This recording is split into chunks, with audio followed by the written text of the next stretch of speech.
So guys, good afternoon. Magluluto tayo ng dinuguang Bisaya guys. Dinuguang Cebuano. So yung sangkap niya guys. So, fresh na baboy, giniling. Tapos yung tuka ng baboy. Of course, ito yung pure yan guys, marami. Ang sahog niya guys, sibuyas, bawang, star anise, sili, limanghang, tanglad. Optional na lang to guys, itong lemon na to kasi walang kamyas eh. See you guys. Ito na yan guys, yung ricados niya guys, siling anghang, siling paba, sibuyas, bawang. Yan, pinigisa natin guys sa giniling karne ng baboy at saka yung tuka ng baboy guys.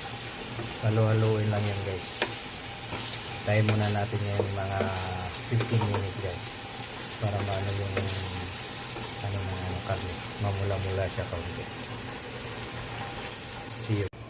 Fresh and tasty yung niluto natin yan guys na dinuguang ala Cebuano. Yan guys yan, kaluluto lang yan guys, dinuguan.